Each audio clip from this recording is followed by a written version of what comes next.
Yeah, my name is Jay. I'm a mental health advocate as well as an artist, and I am very proud of where I am now compared to a little while back.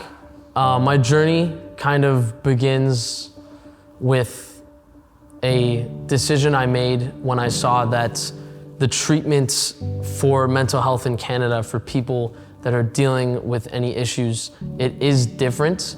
My parents basically are from Guyana. My parents are from, it's in South America, and I find there's a huge similarity with like immigrants when they come over into Canada and their families, and like they bring in traditions and all that stuff into, you know, family life, and that's cool. And what I started to realize as I grew up is that most immigrant families and like the children of families as well as the younger adults that I talk to, there's a big level of shame that comes with, let's say, having a panic attack at work, or like having something mentally related happen to you just within your life. And I've noticed in that process of seeing how shame can play a big role in how we feel about certain things and then our families, I realized I needed to make a change. I needed to actually like do something to show people what was in my head. I just wanted to kind of make something. So then, I don't know if I told you, Frankie, but I did a movie on mental health in minority communities, and I thought the best way possible, since I'm a creative and I'm an artist, I look at music as a way to almost cleanse my soul and just cleanse my mind sometimes when I'm just feeling a certain way or a certain mood. And I tried to, for the first time, I tried to put it into a film. And that concept kind of brought me to showcasing how in Black and brown families, it's a little different, and interracial families, it's a little different than just seeing one full Black family deal with mental health, one white family deal with mental health. That's why I kind of made my movie. And the biggest part of the whole journey was seeing people come up after me, telling me what they were feeling and how it affected them and why it was so relatable. And I thought that was crazy. If someone to you comes up to you and says, your song made me feel like this, this, and that, it made me feel like the last rays of sunshine were coming down at 6 p.m. Like if someone says that to me, like so specific, I take a step back at what I created, and I said, you know what, this is changing, this is change, and this is what I kind of wanted to create. So yeah, that's kind of how everything started. The really detailed oriented concepts that I felt while I was making Perspective, my movie, I kind of took it on into the music world, and I released a single called Don't Worry in June, and I was just kind of in a different mindset. Like when COVID hit, everyone didn't know. I thought it was gonna be for like 2 weeks, 3 weeks, like whatever, a month, if maybe. We're in October. So it changes the way you think, and there's a certain uncomfortability about the future. And that's when I was like, when I was making the record, I was going outside into my backyard and kind of coming back in, doing the same thing. And I realized I'm thinking like, okay, no job, no anything. I'm kind of going down this little route. And with that came the consciousness of actually being able to go outside and see the sun. And I was grateful I was able to even do that. And I started thinking to myself, this time made us more grateful.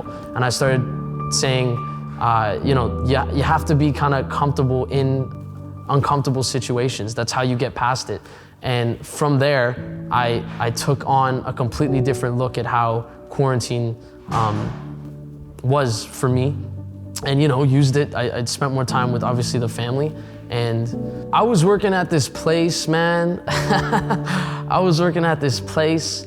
And when a story starts like that, it's definitely gonna be a ride. They had people in management, and it was like none of them were with me. Like none of them wanted to help. Like I drove far for this job, right? And me, myself, I had, during making the movie, I had 2 panic attacks, and this place fired me. And it was a huge mind-opening thing. And I was like, if this ain't like a movie, what is? Like, I'm literally living in it. This was a partial part of the struggle, right? Another part is being a musician in general. There's nothing guaranteed at all with being a musician. I know Frankie can talk about that, but there's nothing at all that makes me think that something's always permanent. So I started putting that into my mind, and I think that thought was a depressive thought, I think, in the way I looked at it. So I used to do music since I was 15, and you slowly start to see everything kind of build up. And I think once you kind of get comfortable in your own journey, once you realize that everything's not meant to be, these pathways close and these are supposed to open, that's when I started to see things way clearer. Yeah, it's been, I didn't know what it was at first. I just thought I was really excited. But I started thinking to myself, like my first one I had was at that place I worked at. And I realized I was taking on way too much. I wasn't getting the same energy reciprocated back. That was important for me. And I realized, it sounds crazy, but you learn this from one place, and then you look at your past relationships with people, family or whatever, right? And you realize like everything has a little place. You start to notice kind of where something went wrong when something big happens. And I guess that's part of making mistakes in life. And the mistake was picking that damn job that I was at. But it was a huge eye-opening thing. And now I'm very happy where I am. I think I found something that reciprocates energy back to me, and that is important.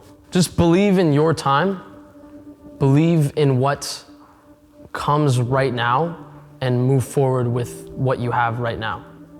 There's a lot of people and things that we take for granted, and the earlier you can understand that, the earlier I did, everything kind of falls in place, weirdly enough.